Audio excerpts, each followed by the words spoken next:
चुप हो जाना अब।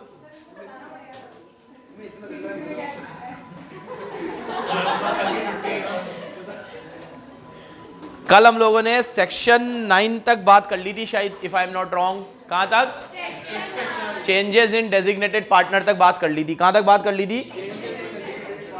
जिसमें 8 और 9 में इतनी कोई दम वाली बात नहीं थी, जो था वो 7 था। रिवीजन एक बार करते हैं, बहुत जरूरी है। सेक्शन वाइज चलते रहेंगे हम लोग। आप बेसिक बहुत बार रिवाइज करा चुका हूं, आपको याद हो गया होगा। 4 से शुरू करेंगे अब जब भी रिवीजन करेंगे। कहां से? 4 से, 5 से, सॉरी मेरी तरफ देखो। सेक्शन 5 किसका है? सेक्शन 5 पार्टनर्स का, ठीक है। एलएलपी एक्ट कहता है कि every individual can become partner. भले वो इंडिविजुअल जो है, और सोल ट्रेडर भी पार्टनर बन सकता है, पार्टनरशिप फर्म भी पार्टनर बन सकती है, कंपनी भी पार्टनर बन सकती है, फॉरेन कंपनी भी पार्टनर बन सकती है, एक एलएलपी खुद दूसरी एलएलपी में पार्टनर बन सकती है, एक फॉरेन एलएलपी में पार्टनर बनाने का स्कोप तो इन्होंने इतना खुला रखा है कि जो चाहे वो पार्टनर बन सकता है, 3 लोगों को छोड़ के, ठीक है। कौन 3 लोग? अनसाउंड माइंड, इंसॉल्वेंट और एडजुडिकेटेड पर्सन, ठीक है। ये अपन लोगों ने पढ़ा पहले।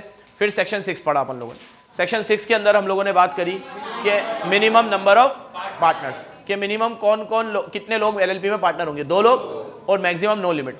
लेकिन 2 से अगर कभी कम हुए and you carried on business for 6 month, तो after expiry of the 6 month every भी नहीं, द इंडिविजुअल हु अलोन, ठीक है, carry on the business of LLP will be और shall be liable for all the debts of LLP.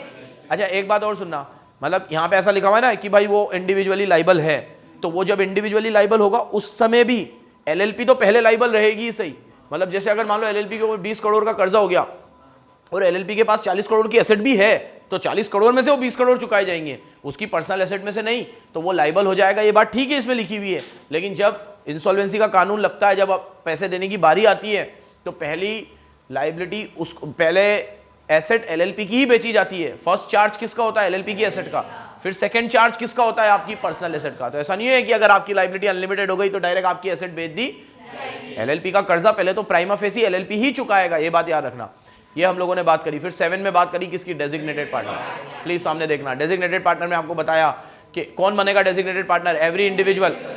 कौन बनेगा? ठीक है, सिर्फ इंडिविजुअल ही बनेगा? हाँ, यूजुअली 2 इंडिविजुअल डेजिग्नेटेड पार्टनर बनेंगे, जिसमें से एक रेसिडेंट होगा। रेसिडेंट मतलब जो पिछले साल 120 दिन इंडिया में रहा हो, जो 120 दिन इंडिया में रहा हो। सामने देखते चलना। अब अगर आपकी फर्म में बॉडी कॉर्पोरेट भी है, कंपनी है, पार्टनरशिप फर्म है, तो भी एक इंडिविजुअल है तो उसको डेजिग्नेटेड पार्टनर बनाओ। 2 है तो 2 को बनाओ।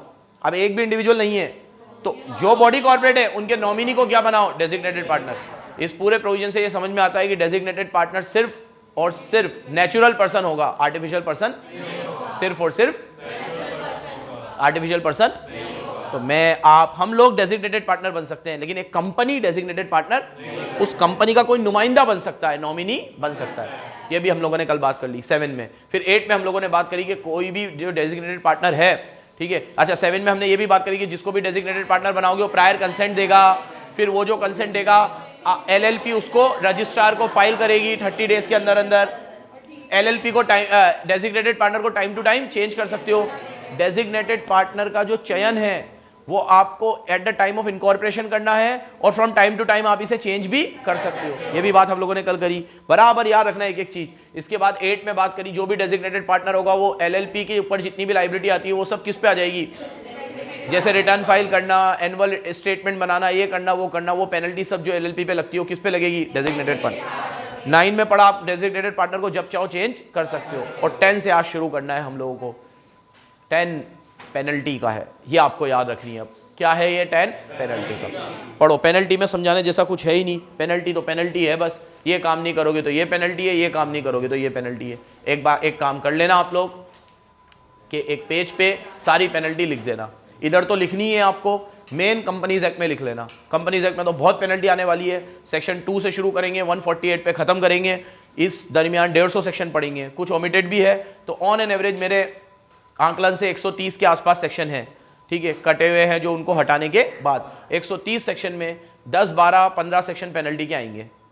अब वो हर चैप्टर में एक जगह पेनल्टी आ गई, बस 2 जगह पे आ गई, उस समय तो याद हो जाती है, ठीक है। लेकिन जब मजा कब आता है पेनल्टी पढ़ने का? जब पूरा कंपनी लॉ पढ़ लिया, फिर एक पेज पे सारी पेनल्टी लिखी हुई है।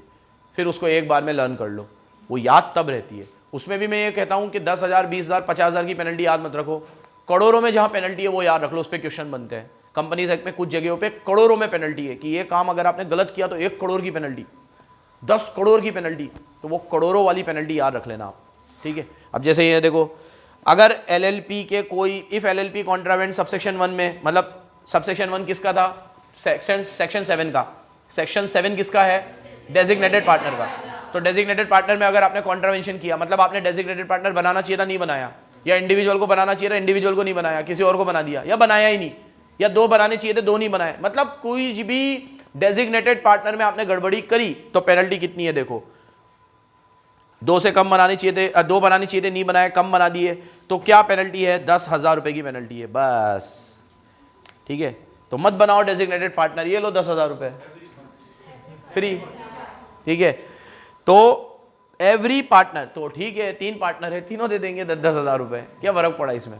तो आगे देखो, कंटिन्यूइंग कॉन्ट्रावेंशन हुआ तो फिर 100 रुपए पर डे की भी पेनल्टी है, जो मैक्सिमम कितनी हो जाएगी, 1 लाख, और एवरी पार्टनर पे 50,000। तो एलएलपी को भी देना पड़ेगा और एवरी पार्टनर को भी देना पड़ा। और एक बात सुन लेना, पेनल्टी देने का ये मतलब नहीं है कि आपने जो कॉन्ट्रावेंशन किया है वो सही हो गया, वो कॉन्ट्रावेंशन तो अभी भी है।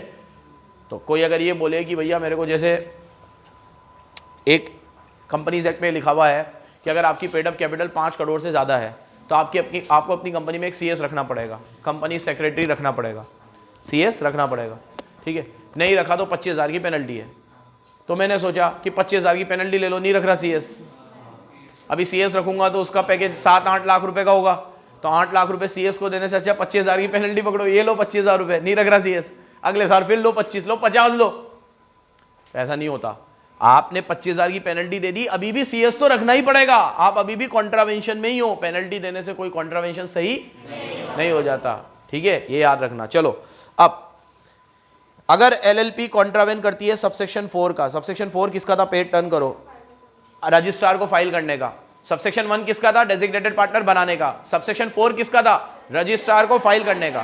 क्या फाइल करने का, कि ये हमारा डेजिग्नेटेड पार्टनर है, आपने फाइल नहीं किया तो उसके ऊपर भी पेनल्टी है। 30 दिन में फाइल करना था, आपने नहीं किया तो पेनल्टी कितनी है, 5,000 रुपए की, और कंटिन्यू है तो 100 रुपए पर डे। जैसे 30 दिन में करना था, आपने 30 दिन में फाइल नहीं किया, 31वें दिन फाइल किया तो 100 रुपए पर डे, और ओवरऑल 5,000, मैक्सिमम 50,000 एलएलपी पे और 25,000 डेजिग्नेटेड। अब सबसेक्शन 5 में डिफॉल्ट किया, पेड टर्न करो। सबसेक्शन 5 किसका था, इस एक्ट की जो रिक्वायरमेंट है वो पूरी करनी है। तो जो रिक्वायरमेंट पूरी करनी थी तो हमें पता ही नहीं है कौन सी रिक्वायरमेंट है। जैसे डिन नंबर लेना एक रिक्वायरमेंट है, नहीं ली आपने, तो ये सब चीजें अगर आपने पूरी नहीं की तो 10,000 रुपए की जनरल पेनल्टी भी है, और ये भी पर डे के हिसाब से 100 रुपए, एलएलपी के ऊपर 1 लाख, और डेजिग्नेटेड पार्टनर जो रिमेनिंग पार्टनर है उनके ऊपर 50,000, ठीक है। अब इसको एक चार्ट बना के यहाँ पे लर्न कर लेना तुम लोग कि किस सेक्शन में कितनी है। लर्न नहीं भी होती है तो कोई दिक्कत नहीं है, जनरल याद रख लेना, क्योंकि पेनल्टी इतनी सारी आती है कि मेरे में भी ताकत नहीं है कि मैं सारी पेनल्टी याद कर सकूँ, ठीक है। या जब मैं सीए बना, जो एग्जाम दिए, तब मैं सारी पेनल्टी याद करके क्या होगा, तो क्या बोलना बहुत आसान होता है, मैं तुम्हें बोल दूँ ये भी कर लो वो भी कर लो, तो जो प्रैक्टिकल नहीं है वो प्रैक्टिकल नहीं है। जितनी पेनल्टी आपसे याद रहे उतनी रखना, ज़्यादा डीप मत जाना। इतने सारे क्वेश्चनों में से एक क्वेश्चन गलती से पेनल्टी का आ सकता है, एक, सारे चैप्टरों को मिलाकर, ठीक है। तो पेनल्टी पे इतना ज़्यादा टाइम वेस्ट मत करना, ठीक है। याद रह जाए अच्छी बात है, नहीं रहती है तो ज़्यादा कोई हार्ड एंड फास्ट नहीं है, ठीक है। आगे आओ, सेक्शन 11, आज कोशिश करेंगे 11 से 15 तक कवर करें। हाँ बेटा,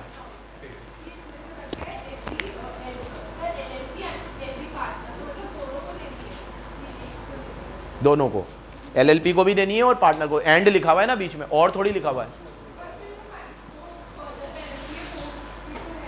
ऐसा होता है देख बेटा कि डिफॉल्ट एलएलपी ने किया तो एलएलपी के डिफॉल्ट की पेनल्टी डेजिग्नेटेड पार्टनर देता, लेकिन ये तो डेजिग्नेटेड पार्टनर ही नहीं बनाया, उसकी पेनल्टी है। या कांड ही डेजिग्नेटेड पार्टनर से रिलेटेड है कि डेजिग्नेटेड पार्टनर नहीं बनाया, 2 से कम बनाए, या डेजिग्नेटेड पार्टनर का कंसेंट वहां देना था, नहीं फाइल किया, ये उससे रिलेटेड पेनल्टी है, तो ये एलएलपी पे लगेगी। और अब जितने भी पार्टनर है सब डेजिग्नेटेड पार्टनर माने जाएंगे और सब पे पेनल्टी लगेगी।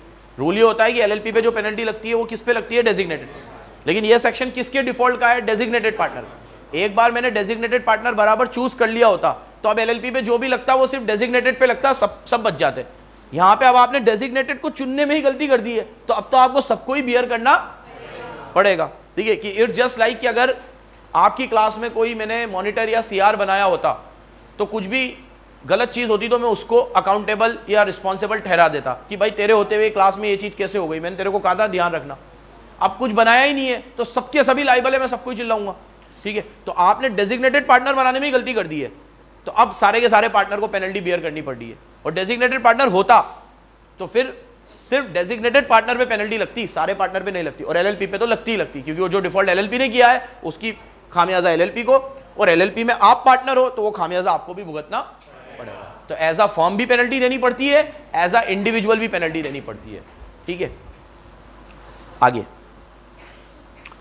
सेक्शन 11 से शुरू करते हैं। एक बार फिर देखो, 5 किसका था? पार्टनर्स का।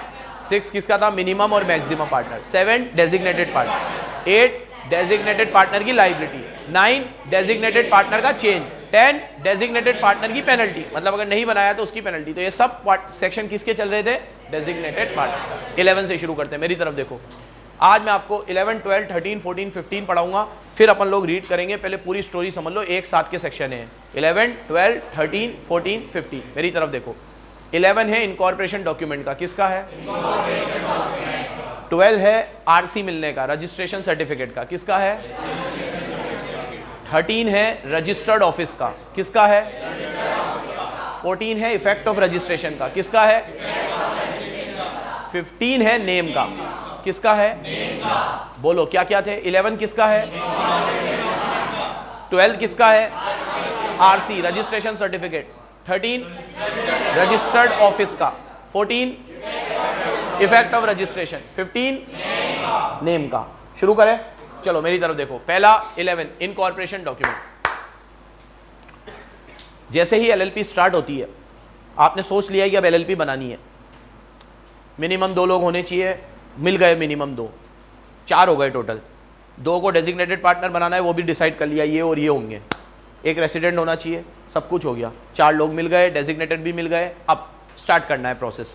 तो पहला प्रोसेस होगा, आप अपना एक इनकॉर्पोरेशन डॉक्यूमेंट बनाओगे जिसमें आप अपनी एलएलपी का नाम, डेजिग्नेटेड पार्टनर का नाम चूज तो कर ही लिया आपने, पार्टनर के नाम, पार्टनर के एड्रेस, रजिस्टर्ड ऑफिस कहाँ रहेगा आपका, एलएलपी का एड्रेस, ये सारी छोटी बड़ी डिटेल एक डॉक्यूमेंट में लिखो। पर्पस, किस पर्पस के लिए बिजनेस करोगे, ठीक है, profit sharing ratio, and this type of important and relevant information should be filed in incorporation document. ये किस में रखी जाएगी? Incorporation document. सामने देखते चलना, ये बन गया, ये पुलिंदा तैयार हो गया।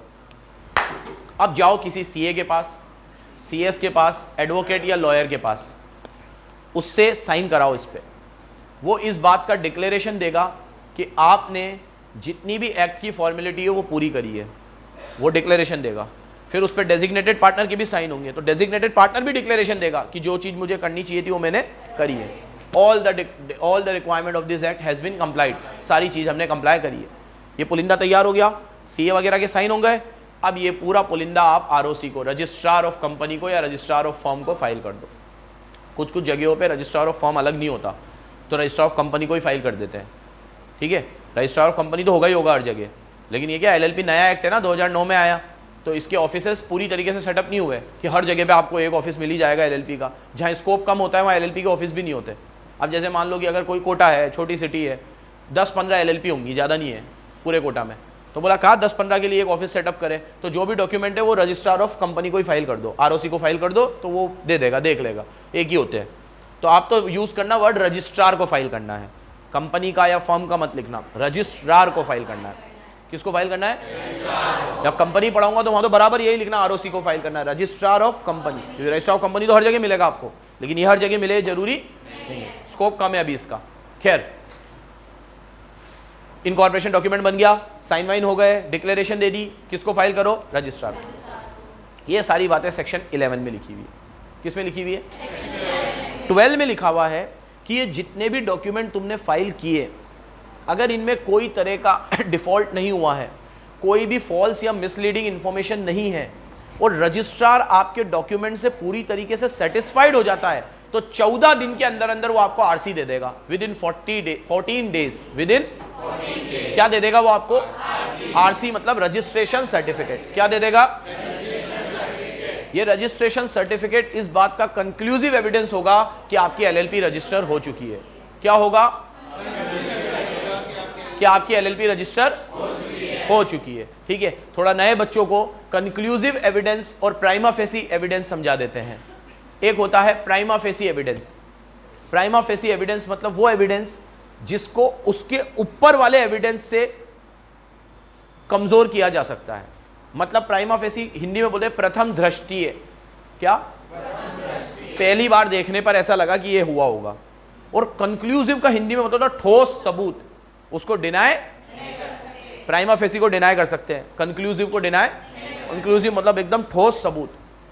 एक एग्जांपल दिया था मैंने तुम लोगों को फाउंडेशन में, मर्डर वाला। ठीक है, कि क्या एग्जांपल, कि अगर मान लो मर्डर नहीं किया,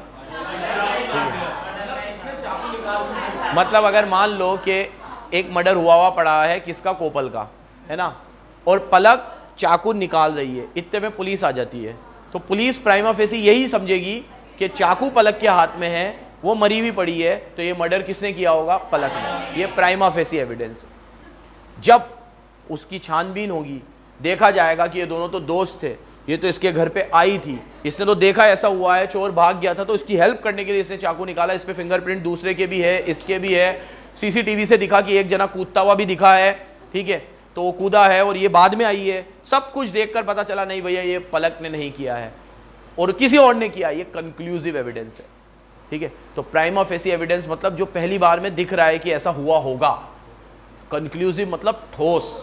तो अगर आपको आरसी मिल गई तो ये कंक्लूसिव एविडेंस है कि आपकी एलएलपी रजिस्टर हो गई है, आपने जितने भी डॉक्यूमेंट फाइल किए थे सब सही है।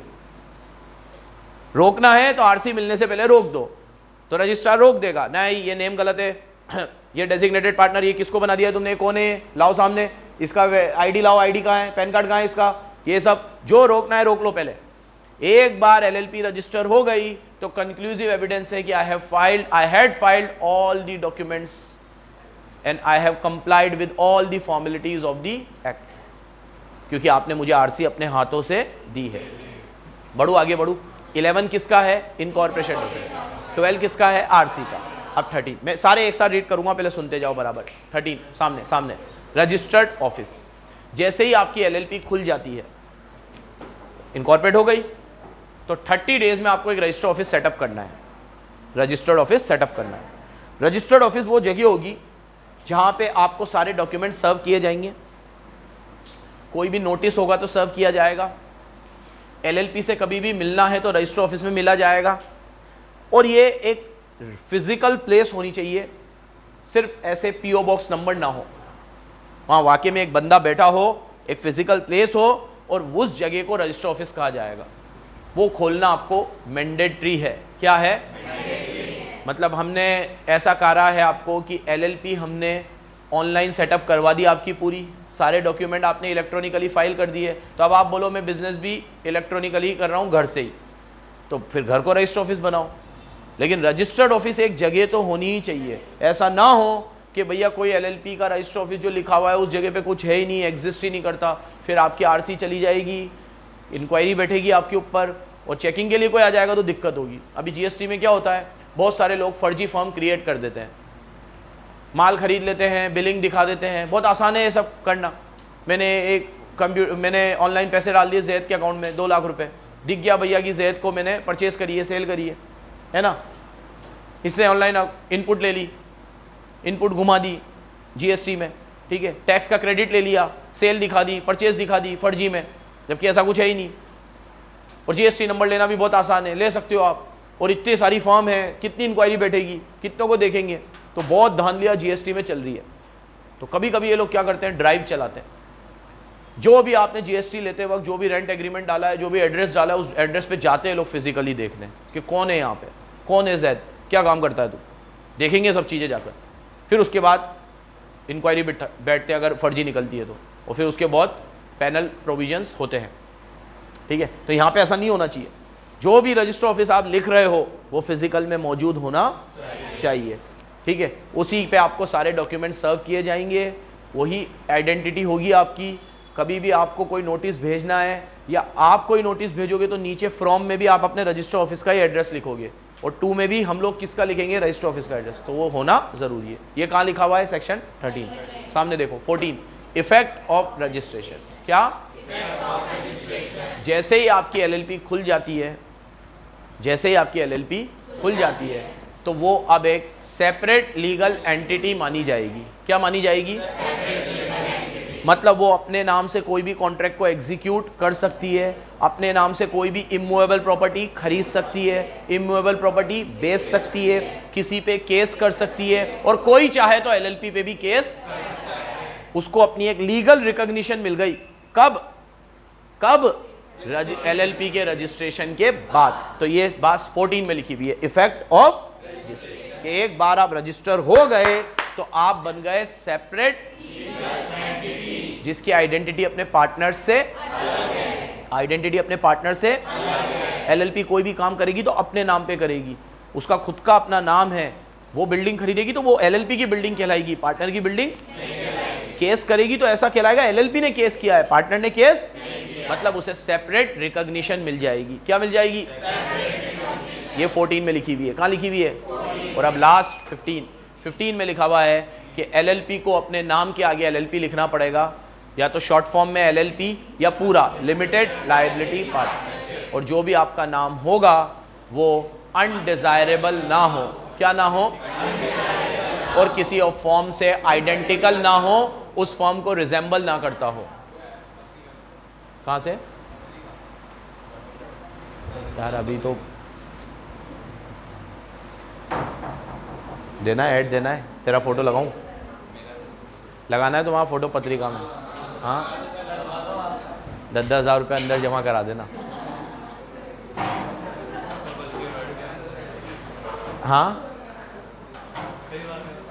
चलो देखो, लक्ष्य अचीव करना है, नहीं करना तुझे, जल्दी देख आगे।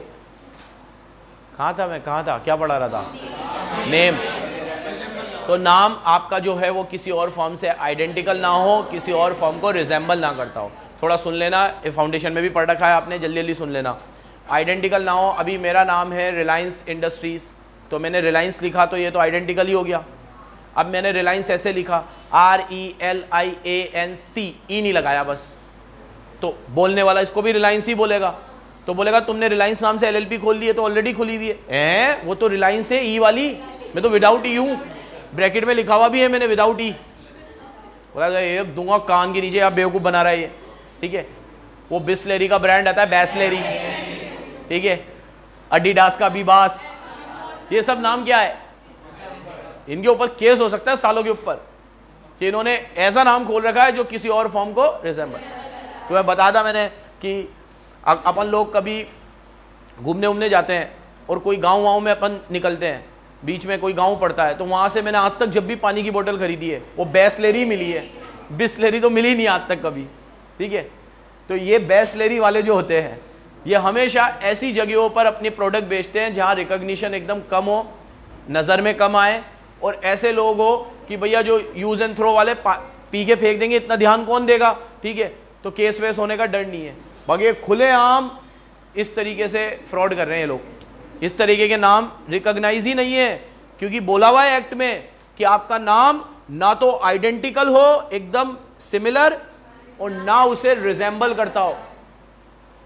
तो अगर मेरा नाम आपके नाम को रिजेंबल भी कर रहा है तो ऐसे नाम की भी परमिशन है। अब मुझे समझ नहीं आता है ऐसे नामों की परमिशन कैसे मिल जाती है इनको, ये जिन्होंने भी बनाई है ये कंपनी तो होगी नहीं है ठीक है, ये भी नहीं होना चाहिए, ठीक है। जैसे अभी बताया इसने कि अगर चौथ माता वाइन शॉप इस तरह की दुकान है तो क्या कर रहा है ये, अनडिजायरेबल नेम है, क्या है ये, अनडिजायरेबल है, रिलीजियस सेंटिमेंट्स को हर्ट कर रहा है, ऐसे भी नाम नहीं होने चाहिए। किसी के पर्सनल सेंटिमेंट्स को हर्ट करे, ऐसे भी नाम नहीं होने चाहिए, ठीक है।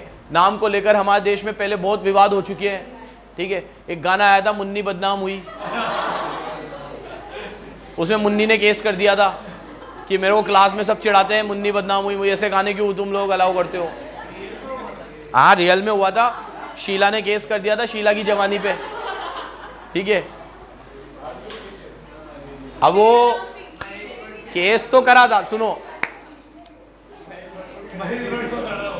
केस तो करा था, लेकिन प्रोड्यूसर ने हटाया नहीं। उन्होंने कहा कि क्या हो गया, प्रोड्यूसर ने हटाया नहीं ये कहकर कि अब मैं इसमें क्या डालूं, ठीक है, अभी मैं शीला की जवानी की जगह अगर कुछ और डाल दूंगा तो फिर उसको भी बुरा लगेगा, तो गाने बनाने छोड़ दे, क्या करे, ठीक है। तो बोला ये कैसे पॉसिबल है, हमने किसी एक पर्टिकुलर शीला को तो टारगेट किया नहीं था, ठीक है। तो बच्चों, नाम का, बस नवलीन, बस बेटा,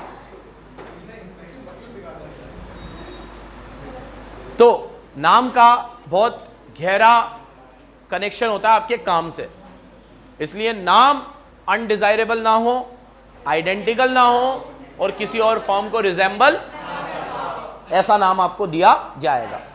तो नाम को पहले रजिस्टर भी करवाना पड़ता है, उसकी बात भी अगले सेक्शन में करेंगे। तो ये 15 तक के सेक्शंस है। 11 इनकॉर्पोरेशन डॉक्यूमेंट का है, 12 रजिस्ट्रेशन का है, 13 रजिस्टर्ड ऑफिस का है, 14 इफेक्ट ऑफ रजिस्ट्रेशन है और 15 इनकॉर्पोरेशन नेम का है, सॉरी। तो हम लोगों ने 5 से 15 तक की बात करी। अब रीड करते हैं। 11 निकालो। मेरे पास आज पीडीएफ नहीं है, तो बुक, एक टेबल पे एक बुक तो होनी ही चाहिए किसी भी हालत में, है? टिक करो जो बोलता जा रहा हूं। पहला, अगर आपको एलएलपी इनकॉर्पोरेट करनी है तो टिक करो, for LLP to be incorporated 2 और मोर पर्सन होने चाहिए।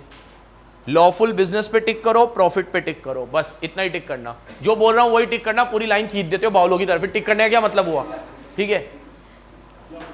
2 और मोर पर्सन, लॉफुल बिजनेस और प्रॉफिट, इन्हीं शब्दों को टिक करोगे, बाकी तुम फ्रेम कर लोगे कि एलएलपी खोलने के लिए 2 और मोर पर्सन होने चाहिए, लॉफुल बिजनेस होना चाहिए और profit sharing.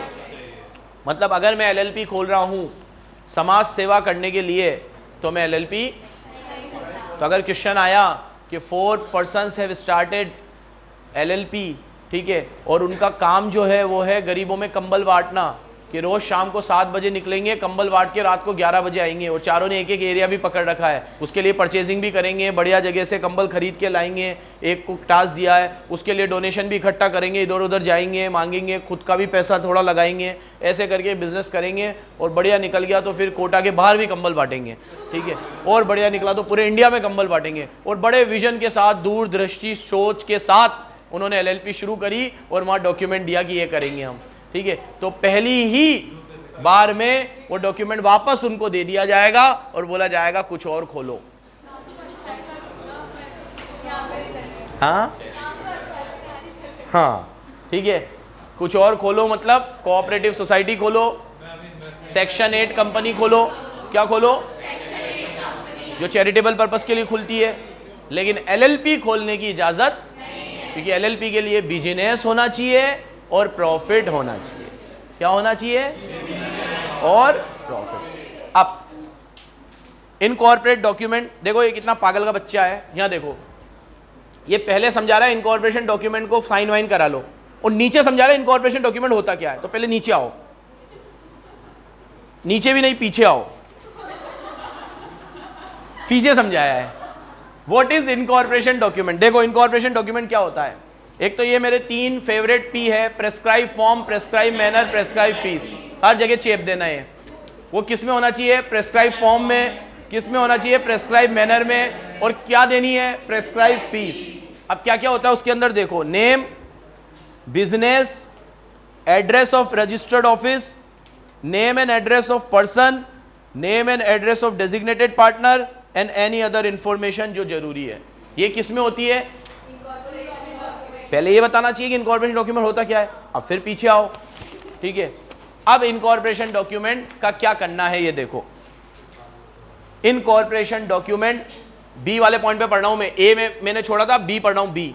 Incorporation document shall filed in such manner, such fees, such, वही प्रेस्क्राइब मैनर, प्रेस्क्राइब फी में फाइल कर दो।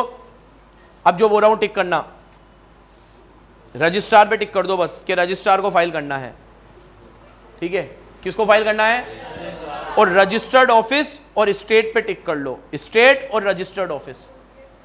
इसका मतलब है उस रजिस्ट्रार को फाइल करना है जिस स्टेट में आपका रजिस्टर्ड ऑफिस है। मैं कोटा में हूं तो मेरा स्टेट राजस्थान लगेगा, तो राजस्थान के रजिस्ट्रार को फाइल करना है। किसको फाइल करना है? हर स्टेट में एक रजिस्ट्रार होता है।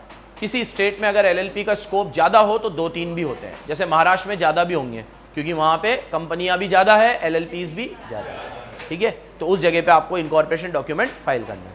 ठीक है, समझ गए बच्चों? अब इनकॉर्पोरेशन वो मैंने बताया था सीए वगैरह के साइन लेने हैं, वो नीचे आओ।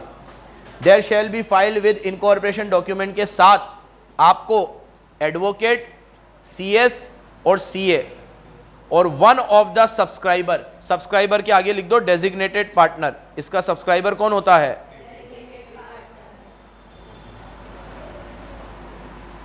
साइन करेगा। क्या साइन करेगा? कि all the requirement of this act have been complied, कि सारी एक्ट की रिक्वायरमेंट, बस ये टिक करो। हप्पा। कैसे याद रखोगी इसको? पहले इनकॉर्पोरेशन डॉक्यूमेंट बनाना है, फिर जो पीछे लिखा हुआ पहले वो याद रखोगी। इनकॉर्पोरेशन डॉक्यूमेंट मतलब क्या है? उसमें क्या क्या होता है? Name of LLP, designated partner, उसका एड्रेस, पार्टनर का एड्रेस, रजिस्टर्ड ऑफिस का एड्रेस, एनी अदर रिलेवेंट। ये किस में होगी? अभी इनकॉर्पोरेशन डॉक्यूमेंट को साइन कौन करेगा? एक तो खुद डेजिग्नेटेड पार्टनर, सीए, सीएस, सारे नहीं और है बीच में, या तो सीए से या सीएस से एडवोकेट से। ठीक है, मतलब सारे से साइन कराओ तो तुमने तो स्टार्टिंग में पढ़ाया था फॉर्मेलिटी कम रखेंगे, फ्लेक्सिबल रखेंगे, और दुनिया जहान के एक सीए के भी साइन लूँ, सीएस के भी साइन लूँ। ठीक है, धंधा कर रहा हूँ, जरा सा रेवड़ी की दुकान डाल रहा हूँ और 4 लोगों के साइन करवा रहे हो। ठीक है, तो इतना भैया किसी भी एक जने से करवा लो, वो भी क्या साइन करवा लो? कि all the requirement of this act has been complied, कि हमने एक्ट की सारी रिक्वायरमेंट बराबर पूरी। क्या हो गया तेरे को बेटा? सही है तू? क्या कह रही है? शाहरुल के साथ बैठ के गलती कर दी।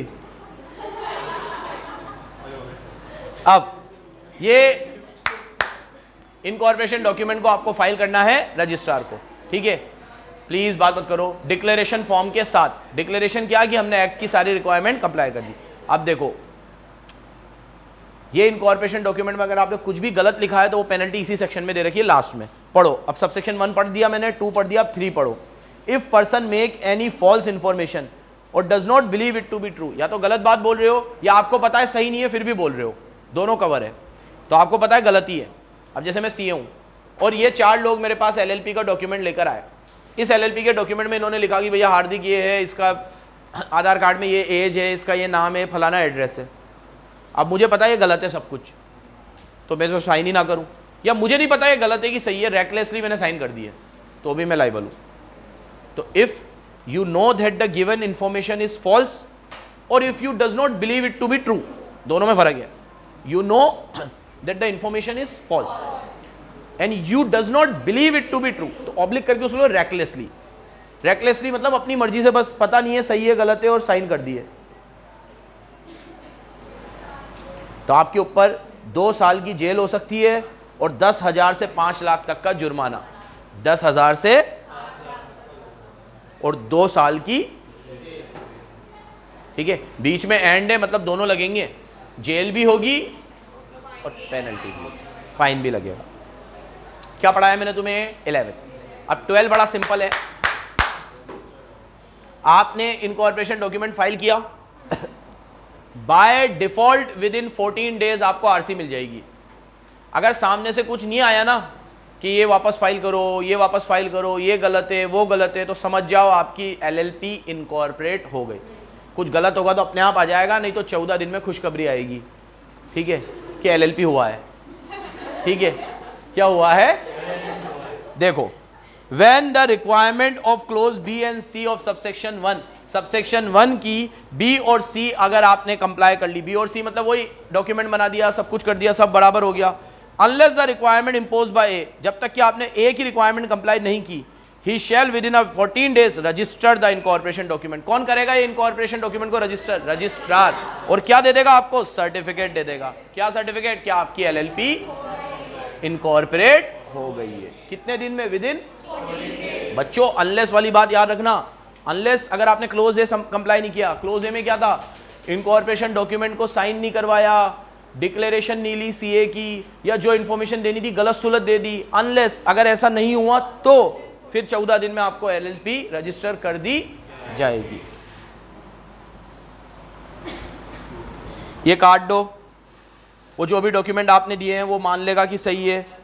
एक मिनट रुक जा बेटा, ये टिक करो, सर्टिफिकेट साइन होगा रजिस्ट्रार द्वारा, ये टिक करो, और ये टिक करो, वो सर्टिफिकेट क्या होगा?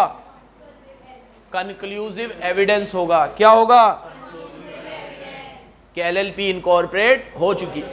अब कोई इसको डिनाई, कई बार ये होता है कि रजिस्ट्रार सारे डॉक्यूमेंट को देखकर साइन वाइन करके सर्टिफिकेट दे देता है, बाद में रजिस्ट्रार को लगता है तो गलत दे दिया मैंने, तो ये रजिस्ट्रार की गलती है। आपको मिल गया ना एक बार सर्टिफिकेट, तो एक कंक्लूसिव एविडेंस है कि आपकी एलएलपी तो इनकॉर्पोरेट। अब वो आपसे रजिस्टर सर्टिफिकेट वापस नहीं मांग सकता अनटिल एंड अनलेस कि दूसरे सेक्शनों में बोला गया हो कि इन केस में वापस मांगा जा सकता है। जैसे आपने 3 साल तक रिटर्न फाइल नहीं किया, 2 साल तक आपने ये फाइल नहीं किया, तो फिर आपको डमी कंपनी मान लिया जाएगा और आपका नामो निशान मिटा दिया। लेकिन एक बार आपको सर्टिफिकेट मिल गया तो एक कंक्लूसिव एविडेंस है कि आपकी एलएलपी इनकॉर्पोरेट। अब आपको कोई भी डाउट रखने की जरूरत नहीं है। हाँ भाई कुछ पूछ रहे थे, इतना भी डीप नहीं जाना, सेक्शन तुम्हें याद करवा रहा हूं, वो याद रह जाए वही बहुत बड़ी बात है।